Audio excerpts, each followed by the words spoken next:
So welcome back sa YouTube channel natin guys. For this video, ang gagawin natin is mag-solve tayo ng problems under non-exact differential equations.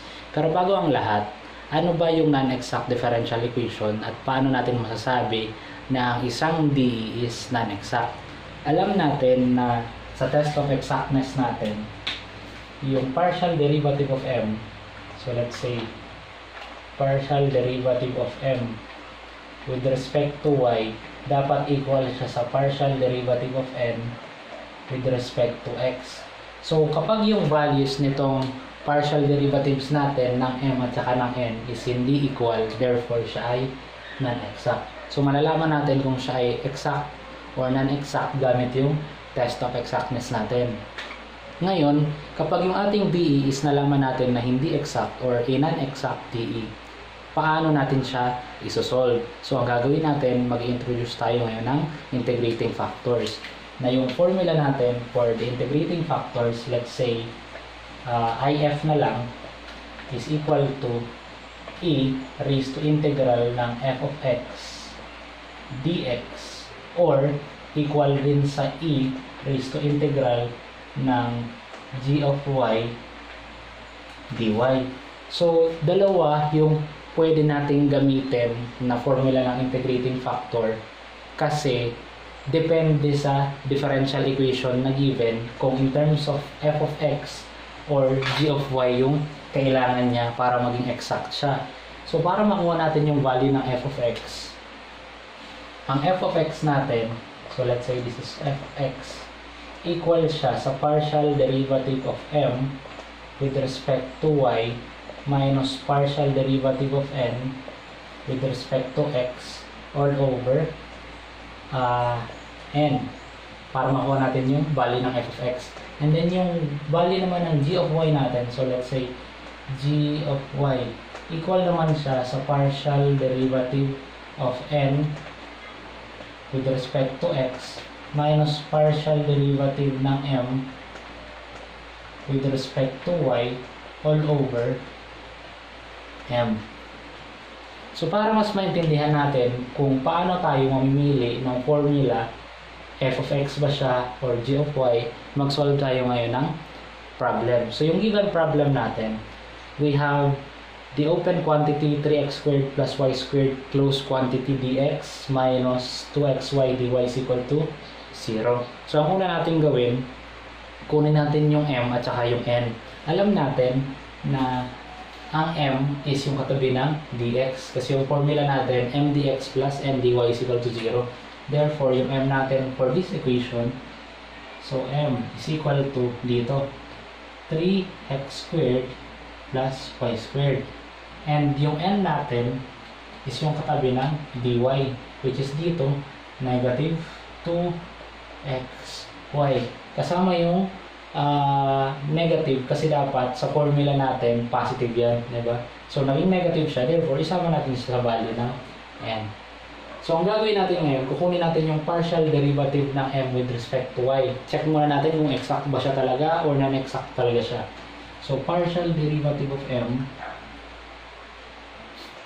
with respect to y is equal to, since with respect tayo sa y, ibig sabihin yung x natin is constant. Yung 3x squared, since wala siyang variable y, this is purely constant. Ang derivative natin ng constant is 0. Then, meron tayong y squared. Meron siyang y, so i-differentiate natin yung y squared, and that is 2y. Diba? Then, derivative natin, or kunin natin yung partial derivative ng n with respect to x. So, partial derivative of n with respect to x, equal naman siya ngayon guys sa meron tayong negative 2xy with respect tayo sa x, therefore yung y at saka yung negative 2 is constant, di ba? And yung derivative natin ng x is 1. So therefore 1 times negative 2 is negative 2 times y is negative 2y. So kung mapansin nyo, hindi parehas yung value natin ng partial derivatives ng m at saka ng n. Therefore, non-exact yung d natin. So ang gagawin natin, mag-i-introduce tayo ng integrating factors.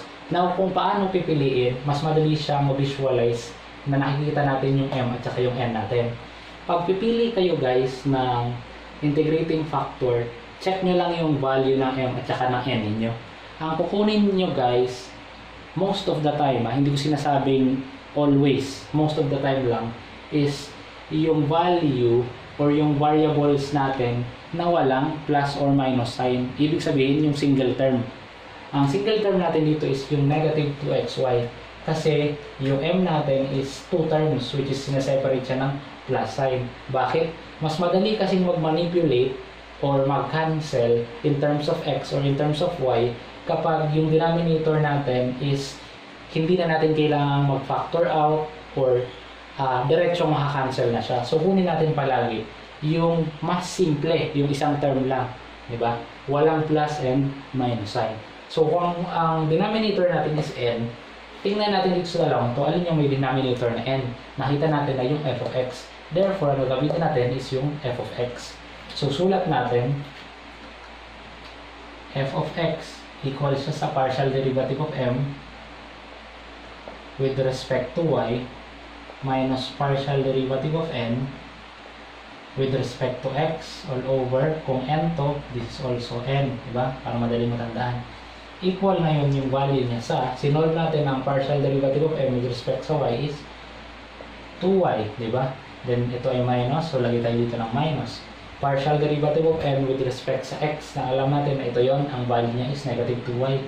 So meron tayong negative 2y all over yung value ng n natin, di ba? Which is negative 2xy. So lagay natin negative 2xy. So simplify natin to ngayon, yung f of x natin is equal to 2y, meron tayong minus tapos negative, this becomes plus, di ba? So 2y plus 2y over negative 2xy. Equal to ngayon sa 2y plus 2y na 4y over negative 2xy. So, meron tayong y sa numerator and y sa denominator. Therefore, pwede natin siyang i-cancel. Diba? And alam natin na ang 4 divided by negative 2 is negative 2. So, ang f of x natin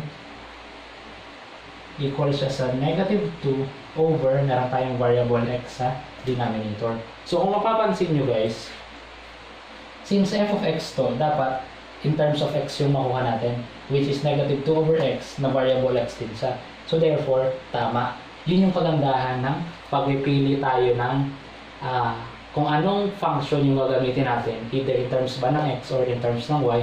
Check lang natin palagi yung m at saka yung n natin. Kasi sa kagaya nitong example na to, mas madali tayong nakapag-cancel gamit yung single term natin, which is negative 2xy. Diba? So, para makuha natin yung integrating factor natin ngayon is yung may f of x. So, integrating factor is equal to e raised to integral ng f of x dx. Equal yun ngayon sa e raised to integral ng yung f of x natin, which is negative 2 over x. Then, meron tayong dx. Diba? So, labas natin yung constant, which is negative 2. Equal siya ngayon sa e raised to negative 2 integral ng dx over x, na alam natin ang integral ng dx over x ay equal sa ln of x. So, dito ko na lang lagay. Alam natin na ang integrating factor natin ngayon equal siya ngayon sa e raised to negative 2, tapos yung integral ng dx over x, which is ln of x. By laws of natural logarithm, yung negative 2, pwede ko siyang gawing exponent ng argument na x. So, equal lang to guys sa e raised to ln ng x raised to negative 2. Diba? And by also property ng natural law, this cancels kasi inverse lang naman yan. Diba? So, therefore, ang natira is x raised to negative 2. Na alam natin ng x raised to negative 2 is equal lang naman sa 1 over x squared. So therefore, yung integrating factor natin is ito. Diba? So gagawin natin, i-multiply natin yung integrating factor natin sa buong DE natin para maging exact differential equation siya. So sulat muna natin, meron tayo ngayon na 3. So this is 3x squared plus y squared dx minus 2xy dy is equal to 0. Multiply natin itong buong equation, both sides by 1 over x squared. So for the first term, meron tayong 3x squared divided by x squared. Ang matitira is 3. So meron tayong 3 plus y squared divided by x squared is y squared over x squared. Diba? Then ito ngayon yung katabi ng dx natin. Minus, meron tayo ngayon na 2xy over x squared. Maka-cancel yung itong x na to sa isang x dito. So meron tayong 2y over x na lang, tapos dy is equal to, itong term na to multiplied by 0 is still 0. Therefore, ito na yung bago nating differential equation na kung i-check natin for the test of exactness, equal na yung partial derivative ng m with respect sa y natin sa partial derivative of n with respect to x natin. Pero hindi na natin gagawin kasi alam natin exact na siya kasi nag-introduce na tayo ng integrating factors. So ang susunod natin gagawin guys is kunin natin yung m natin. So dito ang m natin yung katabi ng dx which is 3 plus y squared over x squared. Then kunin din natin yung n natin nakatabi ng dy which is negative 2y over x. Alam natin na yung m natin sa exact differential equation natin equal lang siya sa partial derivative ng function with respect to x. At yung n natin equal lang siya sa partial derivative ng function with respect to y. So pwede natin i-perform ngayon yung ginagawa natin sa exact differential equations. So for this, ang gagamitin ko guys, para sa akin, mas simple yung isang term lang. Kasi ito, dalawang term pa kasi merong plus. Ang gagamitin ko is yung n. So, yung partial derivative ng function natin, this is f over, with respect to y, equal siya sa negative 2y over x. Diba? So, ang gagawin natin, eto, i-multiply natin yung differential ng y sa kabilang side ng equation. So, tanggalin ko na ito.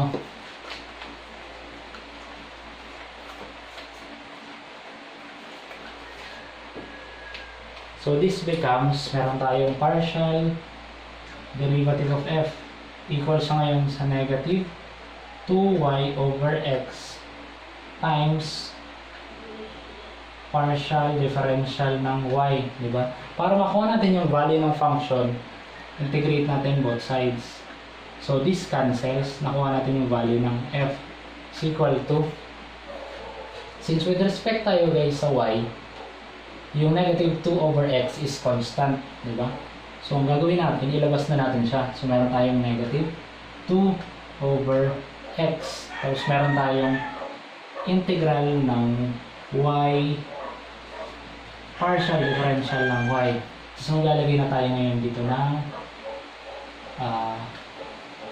plus g of x, diba? Kasi kung kanina with respect tayo sa y, ngayon naman mag-introduce tayo ng variable in terms of x na yung f natin is equal to negative 2 over x, diba? Alam natin ang integral ng y, differential ng y is 1/2 y squared, diba? Plus g of x. So this cancels kasi 2 times 1/2 is 1, diba? So cancel ko na. Therefore, yung f natin is equal to, meron tayong negative y squared over x plus g of x. Kukunin natin ngayon yung value ng g of x. So para makuha yung value ng g of x, ang susunod natin gagawin, mag-introduce tayo ng partial derivative with respect naman sa x kasi x to. So partial derivative with respect to x sa function natin is equal to partial derivative with respect sa x ng itong buong to, which is negative y squared over x plus g of x. So this becomes partial derivative of f with respect to x is equal to, since constant guys, with respect tayo sa x, constant yung negative y squared natin. So, lagay na natin siya dito, negative y squared. Diba? Then, kunin natin yung partial derivative ng 1 over x kasi meron tayong 1 dito sa numerator. Tapos, sa denominator, merong x, 1 over x with respect to x. So, for example, yung u natin is equal to 1 over x. Pwede natin siyang isulat as x raised to negative 1. So that, pag kinuha natin yung derivative niya, that is equal to negative 1 times x raised to negative 2 na equal sa negative 1 over x squared. So yung negative y squared natin, i-multiply natin ng partial differential ng 1 over x with respect sa x, which is negative 1 over x squared, plus partial derivative of g of x with respect to x is g prime of x. Yan. So, simplifying this, negative times negative is positive. So, meron tayong partial differential ng function with respect to x equal sa y squared over x squared plus g prime of x. So, anong susunod natin gagawin? Alam natin, ang partial derivative of f with respect to x equal siya ngayon sa m natin, di ba? Partial derivative of f with respect sa x is equal sa m. Na ang value ng m natin is 3 plus y squared over x squared. So, burahin ko na to para meron tayong space.